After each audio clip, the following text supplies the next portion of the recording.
this fascination of yours for painting. Why do you still do it? Why have you chosen a life in painting?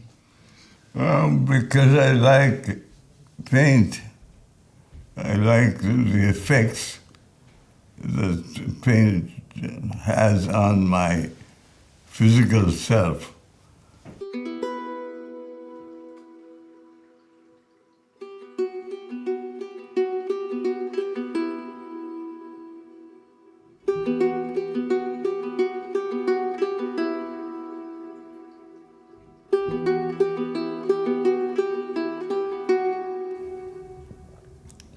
And I try very hard most of the time to stick to what I know about the rules of red and green, yellow and blue, the academic specification of color mixing, color influencing one another. So those are what I think about all as I go.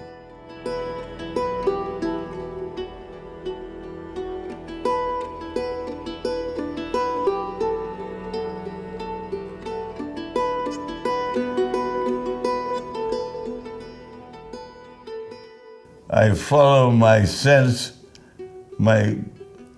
of grasp, how what I know fits into this scheme of things of painting itself. If I can manage to understand by throwing green next to red, and it depends on how much red there is with the green, I can get any image I like. I can think of it as fishes in the waters of Guyana. I can think of it as just a flash of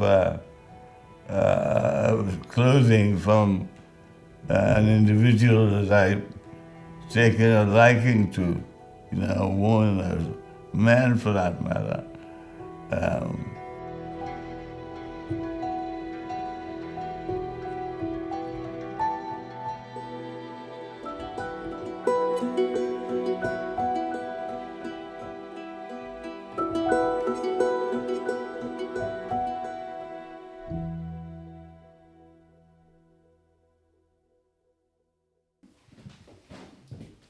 Frank, it's amazing to see your work, and I know that you're still coming to the studio very regularly, even at your age of 91. Well, yes, that's pretty. It surprises me that I still want to do it because it's not easy to do. I feel tired some of the time, but mostly I feel up. I want to get here and get on with things.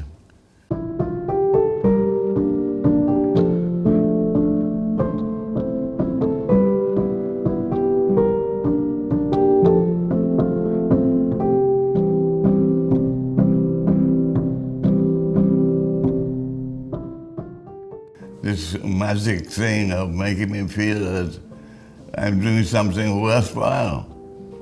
That I'm not wasting my time, that I'm actually catching up on some of the things that I've always wanted to do, but never ventured in doing those particular things. At a time when I felt that, I was being stopped for reasons that I couldn't understand. I felt very frustrated, in fact, during the middle period of my life, because I was being stopped from doing the things that I wanted to do. I wanted desperately to have a family as well as a career. And it seemed that I was being deliberately stopped from doing that, just from the point of view that one couldn't do the two things at the same time. Red first. Red first. Okay, and I'm just I start from the middle and go to the curve on the end. okay. Or with the front of it. Yeah, that's good, that's good. Yeah? Yeah, yeah. And chucked up the red on the rest of the canvas. Too much again. Okay. That's all right. So is that canvas wet? This is wet, yeah. It's wet, all right.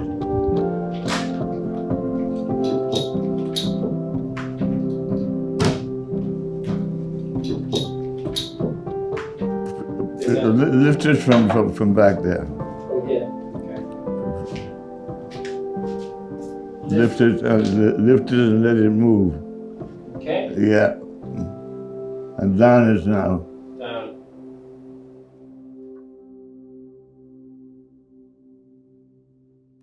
And what I get out of this is the chance that my physical response to what I'm trying to do, my balance, I now don't use my feet as much as I used to because my legs are not all that strong to keep me standing up. I sit through everything and I stand only to reach for some area on the work I'm trying to do, to get in touch with it. And sometimes just the touch, just the tactile satisfaction is enough. Often it isn't, it gets watered down by how you water down paint in its various expressions. But it needs water or terps or any other kind of mix, spread and bleed. What I'm looking for, the way that the paint spreads and bleeding down or across the surface. Those are the things that occupy my mind as I'm working. And after I finish working, and I'm satisfied with what I've been looking at, and I have to decide whether the work is complete or not.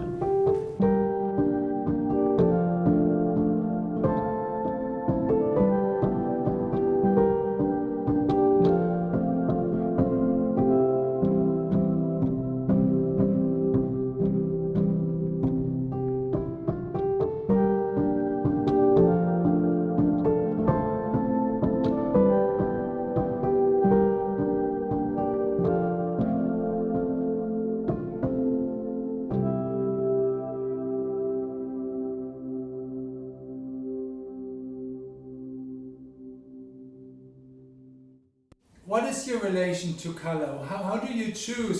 Do you tell, I want green, I want orange? What is your relation to color and how do you work with colors? Color is about feeling, right? And I've been looking at this orange there.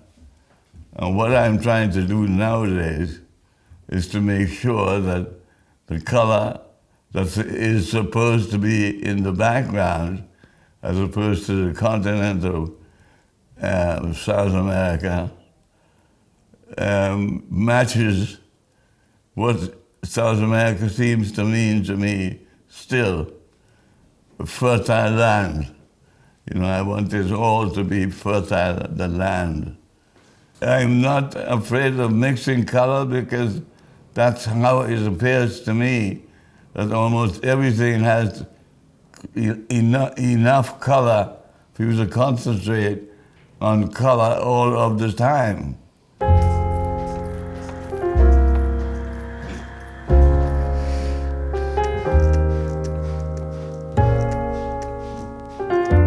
on the right. Yes? More. And a friend of mine, Johnson Kingdon, who lives in Guyana nowadays, and in Barbados, he tries to get me to talk about pink, and I can't talk about it because it's what I'm trying to do. I'm trying to mix the color so it appears less muddy. You know, as a child, I was always covered in mud. You know, always, trying to learn to swim without anyone teaching me.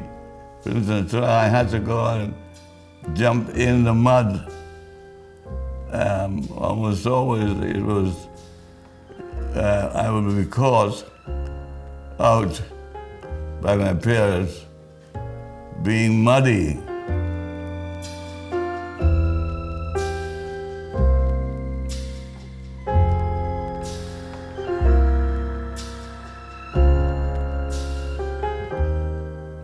And I'm enchanted by the fact of the sunny next to the muddy.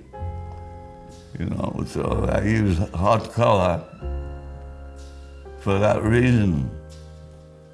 I'm searching for the ideal color between those two concepts. The brightness and the light, airiness of things that you can walk through a lot of the time, because a lot of my work is to do with walking through from light to dark. I'd like to put a stop to that, but not yet. I don't think I can do it yet. Towards my foot. Okay, and then down the side, the edge. Yes. I leave it there.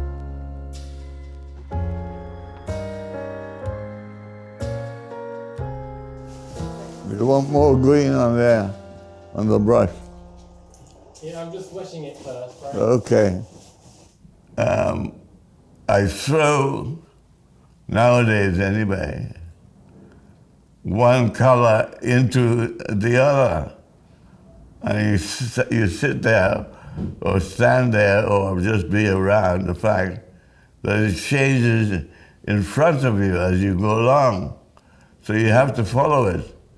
And in following it, you get closer to what you want, and then you don't.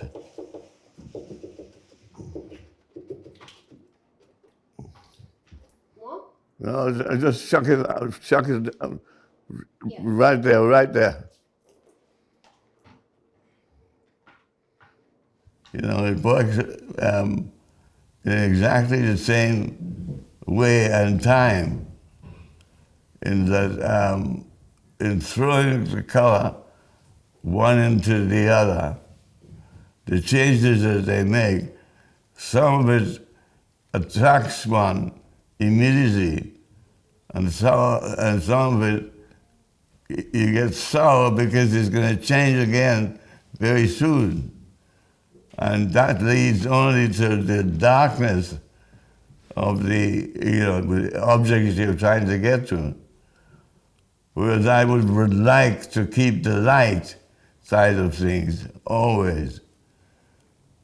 And, I'm sitting here looking at a work that I thought was finished, and knowing already that I would like to get back into it to pull some of the light that I can see in it already, and that others will see.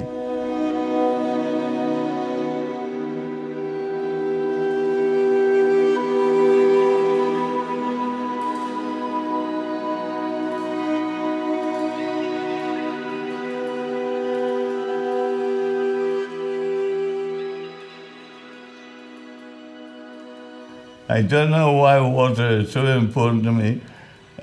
People have tried to analyze my responses to water So, you're right about my preoccupation with water, but I don't know why no one seemed to have the intention that I seem to be possessed with. This need to make the paint move about. I didn't just adopt it. It came slowly, and now I feel attached to kinds of paint that allows me to do what I want. I'm trying out there all of the time to make this kind of painting that no one else will be able to do.